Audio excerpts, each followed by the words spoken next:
Hello everyone, welcome back to the channel. I'm Tom Worth Jr. Wanted to talk a little bit about the disinformation, misinformation that is kind of keeping Donald Trump afloat enough to keep the Republican senators off his back. And then whenever it doesn't happen, whenever it violates their sensibilities enough, they will push back. So we can go back to when he was elected in the first place. We had the allegations of Russian meddling back in 2016, disinformation there, trying to beat down interest while drumming up fear and anger against Hillary Trump. And as a Republican voter at that time, it wasn't. I mean, Hillary was probably the worst person to run against Trump. One of the few people who, in the eyes of people, of certain people, Hillary Clinton was as unlikable as anyone to run for president until Trump came along. We didn't know what Trump would do, but we knew what he had said in the past and then in the present as well, leading up to that election. We thought he was an idiot. We thought he was a terrible, terrible human being. I don't think we feared him the way we feared Hillary Clinton. Again, it's not rational to anyone who would have voted for Hillary Clinton. I realize that. I feel like I don't know. I feel like a buffoon even saying this. I'm just kind of opening up here into what the mindset was, and I guess this kind of illustrates what I'm talking about right now is disinformation and misinformation. At the time, you consider yourself an informed person. You say, I'm looking at different news sources, I'm reading articles, I'm blah blah blah. And back in 2016, compared to what we had in 2024, 8 years later, these social media companies were just getting started with how good they really were at this stuff. And then by the time 2024 comes around, it's a pretty hopeless situation. No one's ever escaping the tractor beam of those social media companies. If you hadn't already, I already had by 2024, definitely by 2020. But many Americans have not. And I don't see that as anything other than a hopeless situation for us going forward with elections in this environment. Now, the only thing we have, as people are fond of saying, on our side are facts and the law. And Trump is dismantling the law. He's always been dismantling facts. Even facts have a funny way of intruding on certain Republican senators, though.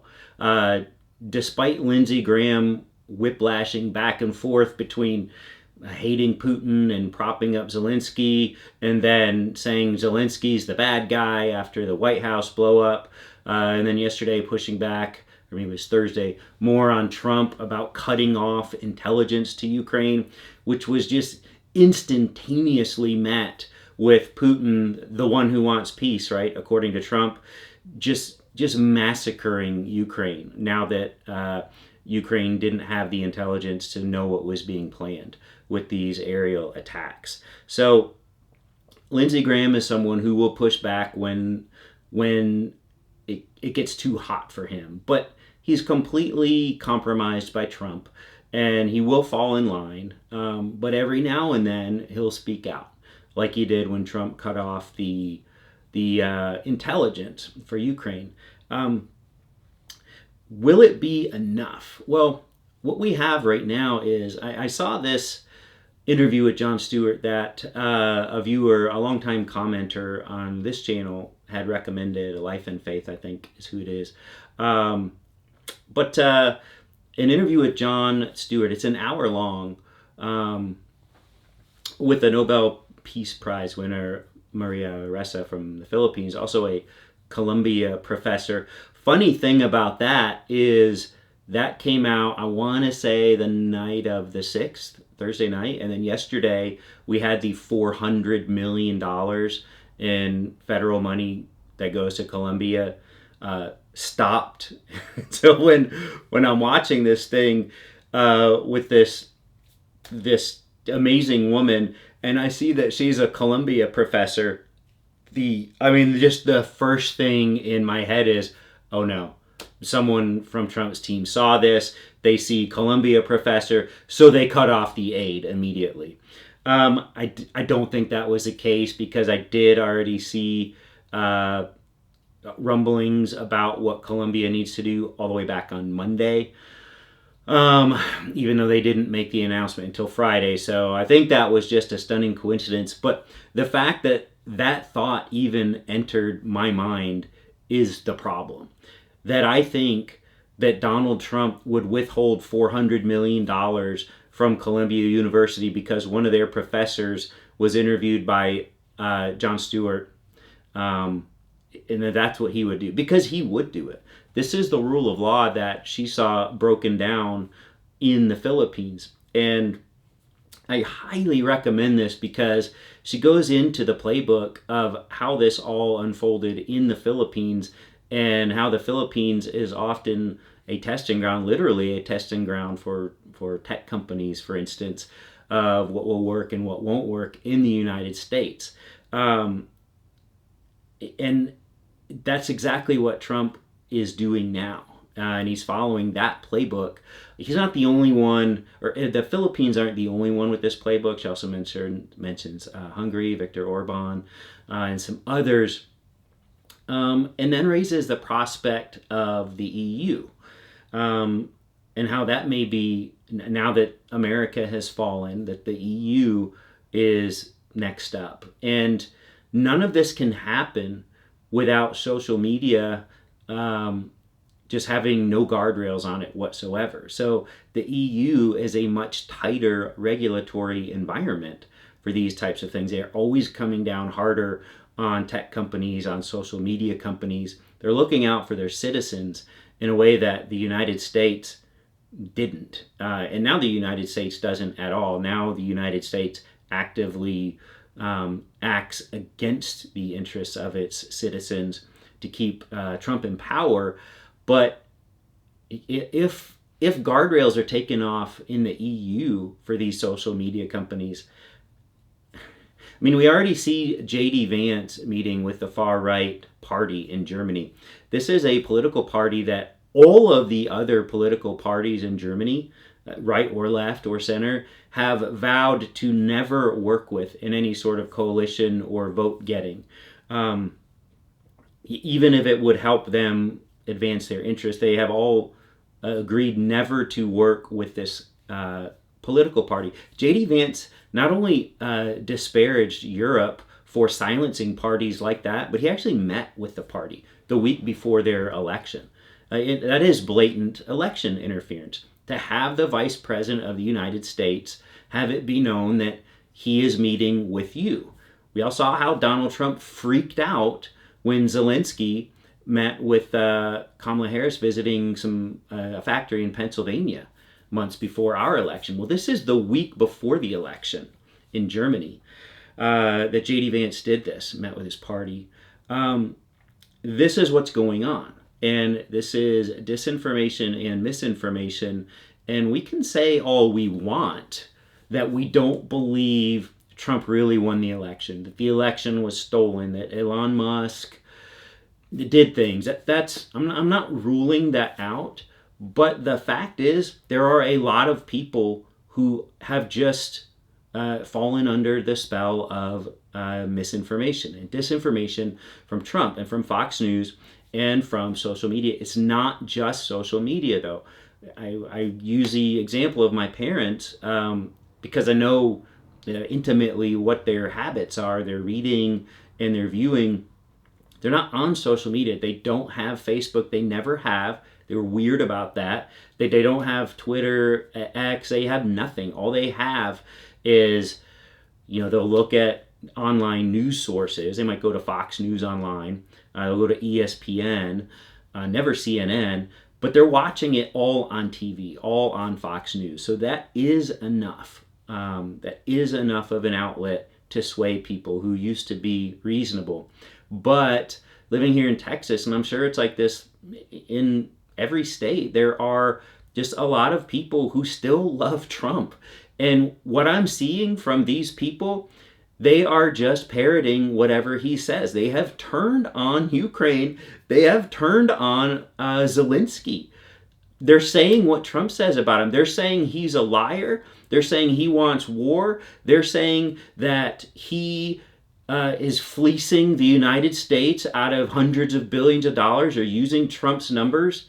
So I'm telling you, this is not something that was necessarily stolen. These people are out there. I see them every day. It's very discouraging. So unless you can either prevent these companies from broadcasting what they broadcast, which will never happen, the only way out of this is for Trump to catastrophically overplay his hand to the point where Republican senators actually take action. And I think the only arena where that could happen is in Ukraine. Everything else, the Republican senators are too scared of the people with money in the United States, the people that could prevent them from being elected, the people who could primary them. I'm talking about Elon Musk, but he's not the only one who would do that. Jeff Bezos would absolutely do that. He may not be as vocal and open and honest about it as Musk is. He's not going to tweet about it, but he'd put his money there, absolutely. Because these tech leaders are the ones who want no guardrails for the simple reason that it gives them more power and more money. That's all it is. And it is shocking to people who vote against Donald Trump that people's brains work this way, that it is that simple. It is simple money and corruption that they're interested in. That's all they want. And I don't see the Democrats standing up to this, because guess what? A lot of people see the Democrats as corrupt as well. They see all politicians as corrupt. So they say, okay, you got these people all corrupt and they want to be in my business all the time, and you got these people all corrupt and they want to just let us be alone. That's who they're gonna vote for, and they're not seeing all of the government services that are being not only corrupted but just flat out dismantled. And by the time they do, it's going to be too late. Now, this is very discouraging. This is very pessimistic sounding, but I'll tell you that again, watch this Jon Stewart interview with Maria Ressa.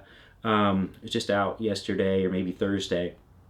This woman, she's had all sorts of charges brought against her. She's been arrested.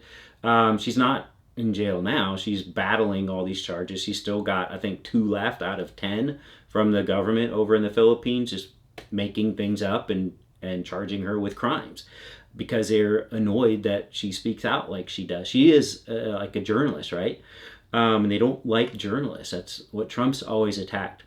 But I have never seen someone smile that much. She's describing all this stuff, but she's laughing and smiling. But it's so different from when I do, because I haven't been arrested. I have not been charged with any crimes. People aren't coming after me in any legitimate way. I'd love to think that if they did, I could still smile and laugh about it.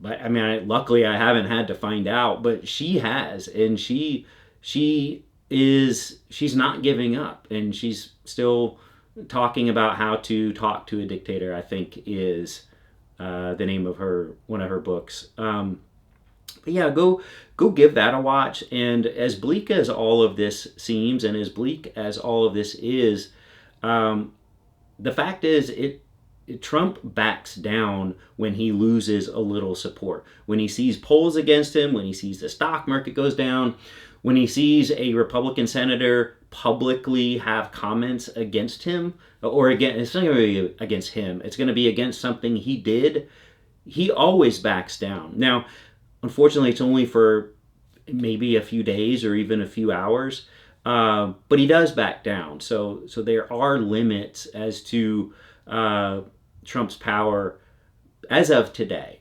Maybe not tomorrow, maybe not next year, next month, or 2 years from now. But as of now, there are still limits to his power. Elon Musk getting put in his place in the cabinet meeting on Thursday by all the cabinet heads, and Trump just watched it go back and forth. Like the reporting was like it was reality TV or like a tennis match, and you don't know which side he's going to come down on.